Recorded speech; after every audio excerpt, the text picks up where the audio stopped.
नमस्कार, आप देख रहे हैं खबर उत्तराखंड। मैं हूं आपके साथ तन्वी सक्सेना। रुक करेंगे खबरों का, लेकिन उससे पहले एक नजर डालते हैं इस वक्त की हेडलाइंस पर। पौड़ी बस हादसे पर सीएम धामी सख्त। जिला अस्पताल में घायलों को बेहतर इलाज न मिलने पर जताई नाराजगी। सीएम ने जिलाधिकारी से मामले में तलब की रिपोर्ट। चाचा की अस्थियां लेकर हरिद्वार पहुंचे सपा प्रमुख अखिलेश यादव। आज पवित्र गंगा में करेंगे प्रवाहित। नगर निकाय चुनाव को लेकर भाजपा आज जारी करेगी संकल्प पत्र। संकल्प पत्र प्रदेश स्तर का होगा, जबकि 11 नगर निगमों के लिए ये अलग अलग होंगे। उत्तराखंड में 12 आईपीएस अधिकारियों को दिया गया प्रमोशन। सीएम धामी ने जारी किया आदेश। सरकारी स्कूलों में 10वीं में अब 5 नहीं 10 विषय होंगे अनिवार्य। SCERT ने तैयार किया ड्राफ्ट। हरिद्वार, उधम सिंह नगर और रुड़की में घने कोहरे का येलो अलर्ट। आज बारिश और बर्फबारी के आसार। आप देख रहे हैं के न्यूज, खबरों का सारथी। और अब रुक करते हैं खबरों का। बात कर रहे हैं देहरादून की। देहरादून से बड़ी खबर आपको बता रहे हैं। आपको बता दें, आज भाजपा जारी करेगी संकल्प पत्र। ये बड़ी खबर देहरादून से आपको बता रहे हैं। निकाय चुनाव के लिए बीजेपी आज संकल्प पत्र जारी करेगी। भाजपा प्रदेश मुख्यालय से जारी होगा संकल्प पत्र। देहरादून से बड़ी खबर आपको बता रहे हैं। सीएम करेंगे निकाय के विकास का संकल्प पत्र जारी। बीजेपी पदाधिकारी और कैबिनेट मंत्री इस दौरान मौजूद रहेंगे। देहरादून से बड़ी खबर आपको बता रहे हैं। सभी नगर निगमों के लिए अलग होगा संकल्प पत्र। ये बड़ी खबर आपको बता रहे हैं देहरादून से। देहरादून से अहम जानकारी आपको बता रहे हैं, जहां सभी नगर निगमों के लिए अलग होगा संकल्प पत्र। तो आज बीजेपी अपना संकल्प पत्र जारी करेगी। ये बड़ी खबर आपको बता रहे हैं। निकाय चुनाव के लिए भारतीय जनता पार्टी आज अपना संकल्प पत्र जारी करेगी। भाजपा प्रदेश मुख्यालय से जारी होगा संकल्प पत्र। सीएम करेंगे निकाय के विकास का संकल्प पत्र जारी। प्रदेश मुख्यालय से आज संकल्प पत्र जारी किया जाएगा। ये बड़ी खबर आपको बता रहे हैं। सीएम धामी करेंगे निकाय के विकास का संकल्प पत्र जारी। खबरों में आगे बढ़ते हैं। अब बात कर रहे हैं गदरपुर की, जहां भाजपा के पूर्व मंडल अध्यक्ष सतीश चुग नगर पंचायत गूलर भोज अध्यक्ष के लिए निर्दलीय चुनाव मैदान में हैं। भारतीय जनता पार्टी ने उन्हें पार्टी से 6 साल के लिए निष्कासित कर दिया है। भाजपा से बागी प्रत्याशी ने अपने समर्थकों के पास साथ प्रेस वार्ता कर विधायक अरविंद पांडे व पूर्व नगर पंचायत अध्यक्ष पर आरोप लगाते हुए बताया कि एक सभासद के भाई को नगर पंचायत में संविदा पर कार्य के लिए नाम पर पैसा निकाला गया है, जबकि वो व्यक्ति द्वारा कभी भी नगर पंचायत में काम नहीं किया गया।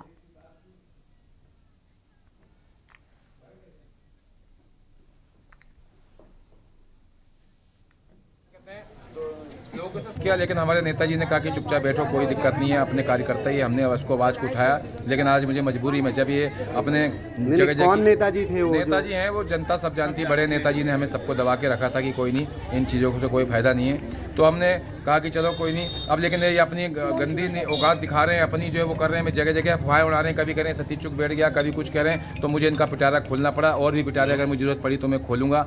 37% नगर पंचायत से कमीशन लिया गया, बाहर के लोगों को रोजगार दिया गया, पैसे लेके बाहर के लोगों को नौकरी दी गई। और दूसरा, 10 महीने से सभासद, जो मौके का सभासद प्रत्याशी है रमेश सागर, उसका भाई बिना घर बैठे एक काम नहीं करता।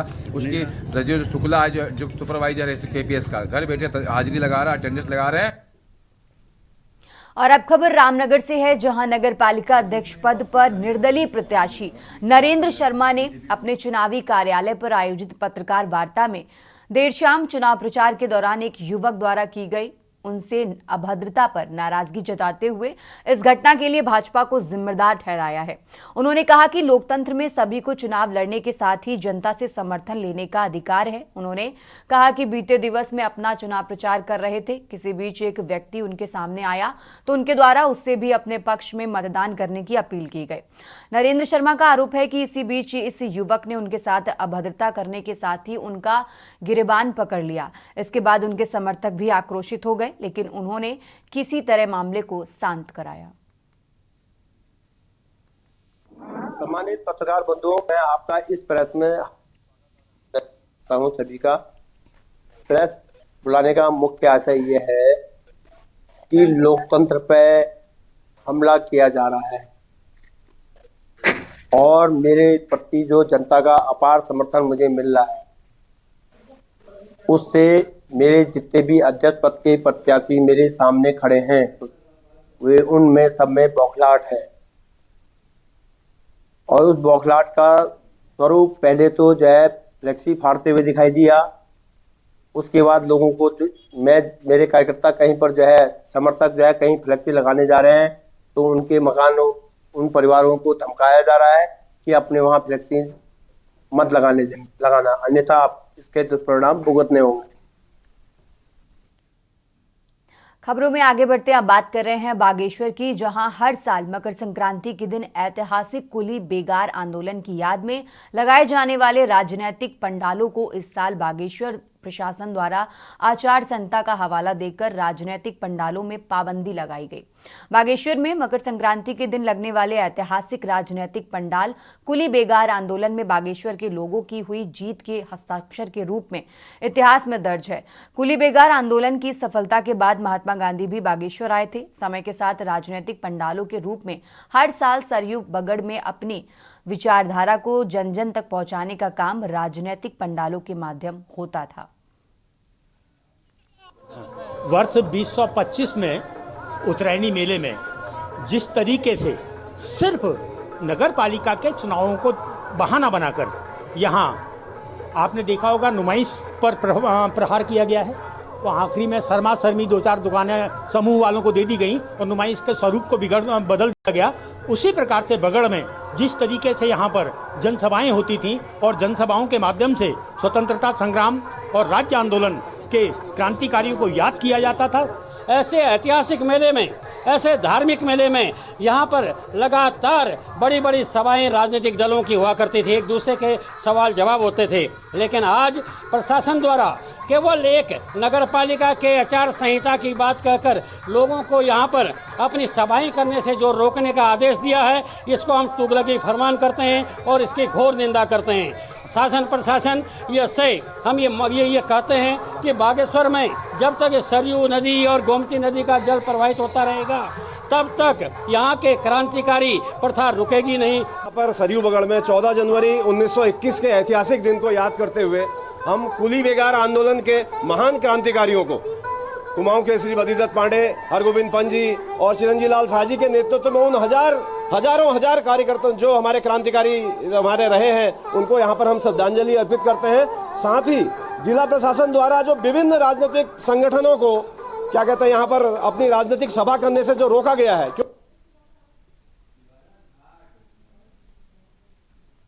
खबरों में आगे बढ़ते हैं। देवभूमि उत्तराखंड में चुनावी दंगल का बिगुल बज चुका है। वहीं सभी दलों के प्रत्याशी अपनी अपनी जीत को लेकर आम जन से संपर्क साधे हुए हैं। आपको बता दें कि 23 जनवरी को निकाय चुनाव को लेकर मतदान की प्रक्रिया शुरू होगी। वहीं 25 जनवरी को मतगणना होने के बाद जीत और हार का समीकरण आम जनता के सामने साफ हो जाएगा। वहीं दूसरी ओर सभी दलों के अपने ही पार्टी से नाराज बागी निर्दलीय के तौर पर मैदान में उतरे हैं, जिसके चलते पार्टी की टेंशन बढ़ चली है। यही वजह है कि आप पार्टी ने चिन्हित कर इन बागियों को बगावत करने के खिलाफ 6 साल के लिए पार्टी से निष्कासित भी कर दिया है, जिसके चलते तमाम दलों में आरोप और प्रत्यारोप का सिलसिला जारी है। यही वजह है कि पार्टी को इस बात का भी डर सता रहा है कि कहीं ये निष्कासित प्रत्याशी पार्टी का समीकरण खराब न कर दें। ये रिपोर्ट देखिए।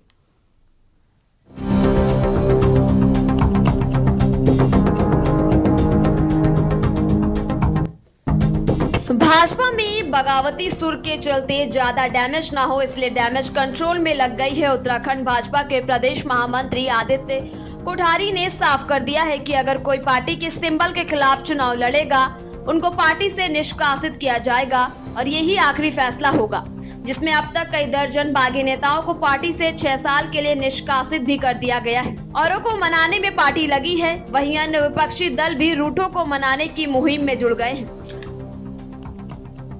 भारतीय जनता पार्टी ने पार्टी के खिलाफ चुनाव लड़ने वाले ऐसे बहुत कार्यकर्ताओं को पार्टी से बाहर का रास्ता दिखाया है।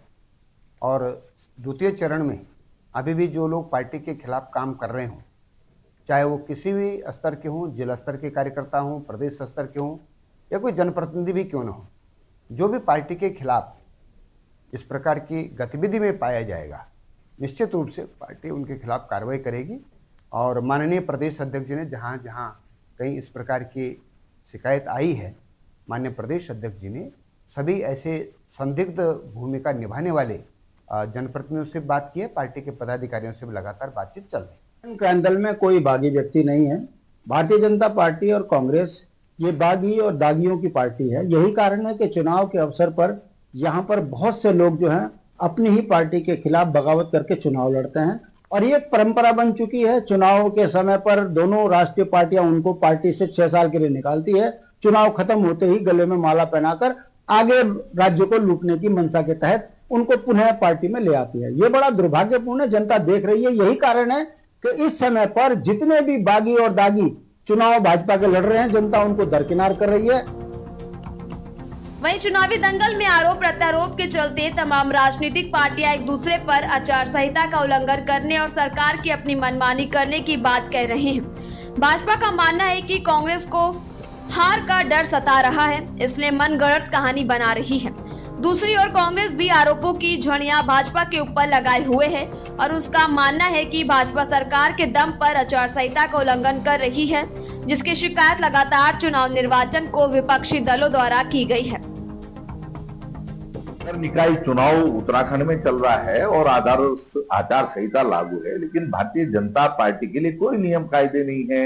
हर दिन आचार संहिता की धज्जियां भारतीय जनता पार्टी के प्रत्याशी भी उड़ा रहे हैं, उनके मंत्री भी उड़ा रहे हैं, उनके नेता भी उड़ा रहे हैं और कांग्रेस पार्टी लगातार इस सब की शिकायत माननीय राज्य निर्वाचन आयोग से भी कर रही है। माननीय राज्य निर्वाचन आयोग ने नोटिस भी जारी किए हैं, लेकिन उसके बावजूद भाजपा के नेता, भाजपा के प्रत्याशी सत्ता के अहंकार में है और किसी भी नियम कायदे को मानने के लिए तैयार नहीं है। देखिए, विपक्ष है, अब उनको कुछ ना कुछ तो करना ही है और जब हार का डर विपक्ष को सताता है तो मुझे लगता है कि वो अपने उन हार के कारणों को जानने की बजाय सत्ता पक्ष पर आरोप लगाने का काम करता है। तो ये विपक्ष की अपनी कमजोरी है, अपनी मजबूरी है, वो जो चाहे कर सकते हैं। लेकिन अगर कभी आचार संहिता का उल्लंघन होता है तो चुनाव आयोग है और वो समय समय पर सारे प्रत्याशियों से लेकर के तमाम लोगों को दिशा निर्देश देने का काम करता है।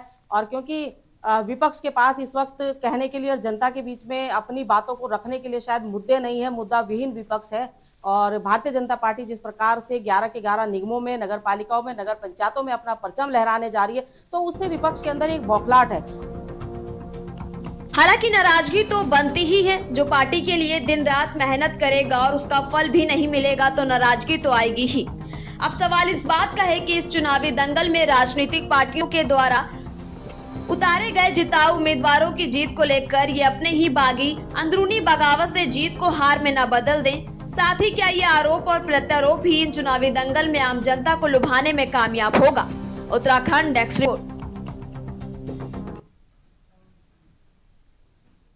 और चलिए अब रुक करते हैं अगली खबर का। खबर नैनीताल से है, जहां इन दिनों सर्द हवाएं चल रही हैं। शाम ढलते ही कड़कड़ाती ठंड चिड़ियाघर के जानवरों को भी सताने लगी है। नैनीताल जू के इन जानवरों को ठंड का एहसास ना हो, इसके लिए जू प्रबंधन ने जानवरों के लिए खास व्यवस्था की है। दिन में मौसम जितना खुशगवार होता है, रात में उतनी ही ज्यादा ठंड पड़ रही है। आम आदमी के साथ जू के ये जानवर भी ठंड से परेशान हैं। दिन में ये जानवर धूप का लुत्फ उठा रहे हैं तो सर्द रात की ठंडक इन बेजुबानों को परेशान किए हुए है। जू प्रशासन जानवरों को ठंड से बचाने के लिए उपाय करने में जुटा है। जहां काले भालुओं को विशेष तौर पर अतिरिक्त शहद और गुड़ दिया जा रहा है, वहीं कैट फैमिली के जानवरों को दिए जाने वाले प्रोटीन युक्त मांस की मात्रा भी बढ़ा दी गई है। देखिए, ठंड से बचने के लिए हमारे जितने भी हमारे फीजेंट्स हैं, बर्ड्स एंड फीजेंट्स हैं, उनमें बॉयल एग चलाते हैं हम विंटर्स में। और क्या कहते हैं, उसके साथ सप्लीमेंट दिया जाता है कैल्शियम और विटामिन्स का। और जैसे हमारे कार्निवोरस एनिमल हैं, टाइगर, लेपर्ड्स वगैरह, उसमें भी रॉ एग दिया जाता है। साथ में मल्टीविटामिन्स, एंटी स्ट्रेस और कुछ सप्लीमेंट्स दिए जाते हैं। और जैसे हमारे ओमनिवोर्स हैं, बेयर, ब्लैक बेयर और क्या कहते हैं रेड पांडा वगैरह, और ये हनी देते हैं, उनमें शहद का महत्वपूर्ण है और उसके साथ अंडा रहता है और सप्लीमेंट्स रहते हैं। जो उच्च हिमालयी क्षेत्र के जानवर हैं उनके लिए हमने हल्दू घास भी बिछाई है, और जो ये टाइगर और लेपर्ड है इनके वहाँ हमने हीटर की व्यवस्था की है, और फीजेंट्स में हमने तिरपाल लगाए हैं ताकि हवा ना लगे। सुबह 9 बजे धूप आने के पश्चात खोले जा रहे हैं, और शाम को जैसे ही सूर्यास्त से पहले। उत्तराखंड की खबरों में आगे बढ़ते हैं। अब बात कर रहे हैं गढ़वाल की, जहां श्रीनगर नगर निगम चुनाव में प्रचार प्रसार धीरे धीरे अपनी गति को पकड़ रहा है। भारतीय जनता पार्टी के मेयर प्रत्याशी आशा उपाध्याय ने चुनावी प्रचार को देखते हुए कार्यकर्ताओं के साथ शहर में बाइक रैली निकालकर शक्ति प्रदर्शन किया और मतदाताओं से भाजपा के पक्ष में विकास को गति देने के लिए ज्यादा से ज्यादा मतदान करने की अपील की है। उन्होंने इस दौरान कहा कि कैबिनेट मंत्री डॉक्टर धन सिंह रावत के द्वारा श्रीनगर क्षेत्र में इतने विकास काम किए गए कि जिनको गिनाया नहीं जा सकता। इसी कारण से प्रत्येक वार्ड में जहां भी हम जाते हैं वहां अपार जन समर्थन उन्हें मिल रहा है। उन्होंने इस दौरान कार्यकर्ताओं के साथ एनआईटी से लेकर शहर के प्रत्येक मार्ग पर होते हुए भाजपा चुनाव कार्यालय तक बाइक रैली निकाली और जनता से भाजपा का मत प्रतिशत बढ़ाने की अपील की।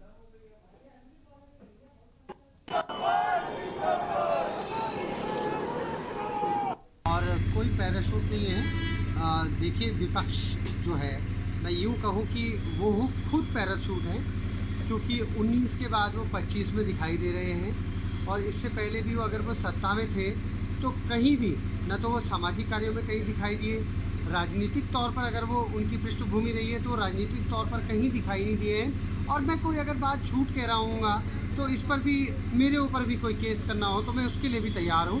लेकिन मैं ये कहना चाहता हूँ कि उन्होंने प्रतिनिधित्व करना था जिला पंचायत का, 2019 से 24 तक वो कहीं दिखाई नहीं देते हैं। 2022 में डॉक्टर धन सिंह रावत जी का चुनाव होता है। देखिए, सबसे बड़ी बात तो ये है कि हम भारतीय जनता पार्टी का हिस्सा है, ठीक है, और बहन आशा उपाध्याय को भारतीय जनता पार्टी ने टिकट दिया है मेयर पद का। हम लोग, जैसा कि आप लोग जानते हैं कि हम लोग अपने राजनीतिक शुरुआत से ही लोकसभा और विधानसभा में भाजपा के पक्षधर रहे हैं, और लगातार कई वर्षों से विधानसभा लोकसभा में भाजपा के लिए काम कर रहे हैं। अभी कुछ समय पूर्व, क्योंकि आप जानते हैं कि जो बहन आशा उपाध्याय हैं, मुझे जनता का बहुत ज़्यादा आशीर्वाद मिल रहा है। भारतीय जनता पार्टी एक ऐसी राष्ट्रीय पार्टी है कि पूरे गठबंधन के साथ इतना प्रचंड बहुमत मिला। आज की रैली को देख के लग रहा है कि 25 तारीख हम प्रचंड बहुमत से विजय प्राप्त करेंगे भारतीय जनता पार्टी। मेरा सूट कहाँ से हुई? मैं तो 32 सालों से श्रीनगर में रह रही हूँ। 2 बार मेरे भाई नगर पालिका अध्यक्ष चुनाव में है, 1 बार मेरे भाई 8 वोटों से बहुमत चुनाव हारे हैं, 10 दूसरी बार प्रचंड बहुमतों से विजय प्राप्त हुई है। तीसरी बार मैं मेयर के तीसरी बार मैं नगर पालिका अध्यक्ष के लिए चुनाव लड़ी हूँ। यहाँ रुकते एक छोटे से ब्रेक के लिए, फौरन हाजिर होते हैं। ब्रेक के बाद एक बार फिर से हाजिर हैं। रुक करते हैं खबरों का, बात कर रहे हैं हल्द्वानी की। हल्द्वानी से खबर आपको बता रहे हैं, जहां नगर निगम चुनाव की वोटिंग से पहले बीजेपी ने कांग्रेस को बड़ा झटका दिया है। पूर्व नेता प्रतिपक्ष स्वर्गीय इंदिरा हृदयेश के प्रतिनिधि रह चुके कांग्रेस नेता सौरभ भट्ट ने अपने समर्थकों के साथ बीजेपी की सदस्यता ग्रहण कर ली है। भाजपा जिला अध्यक्ष प्रताप बिष्ट, सांसद अजय भट्ट, मेयर प्रत्याशी गजराज बिष्ट ने पार्टी कार्यालय में उन्हें पार्टी की सदस्यता दिलाई है। सांसद अजय भट्ट ने कहा कि प्रदेश में डबल इंजन की सरकार है और विकास के काम तेजी से हो रहे हैं। ऐसे में स्थानीय निकाय के चुनाव में भी बीजेपी की जीत होगी और ट्रिपल इंजन की सरकार तीसरी बार बनेगी।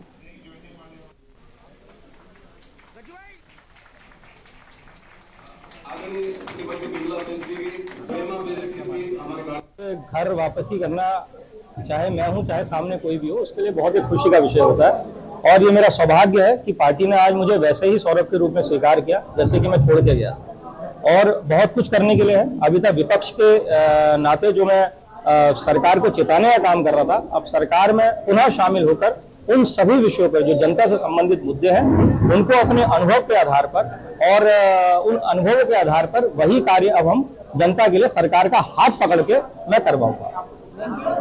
सौरभ भट्ट जी ने वापसी की है। लगभग 2 दर्जन से भी ज़्यादा समर्थकों के संग, जिसमें से कांग्रेस के लोग भी हैं, आप के लोग भी हैं, और अन्य लोग भी हैं, हमारी माताएं बहनें भी साथ में हैं। पार्टी के कार्यों को देखते हुए और मेयर के चुनाव में किस तरह से मेयर होना चाहिए और जो काम किए हैं हमारी यहाँ पर लोकल सेल्फ गवर्नमेंट ने पहले दूसरे मेयर साहब के सामने 2200 करोड़ रुपए की धनराशि जो दी थी, जो हल्द्वानी का कायाकल्प करने जा रही है, कुछ ही पैसा उसका खर्च हुआ है। शेष पैसा गजराज जी जब हमारे यहाँ के चेयरमैन बनेंगे, मेयर बनेंगे, तो उस समय खर्च होगा। इस बुलेटिन में फिलहाल इतना ही। आप देखते रहिए के न्यूज इंडिया। आप देख रहे हैं के न्यूज, खबरों का सारथी।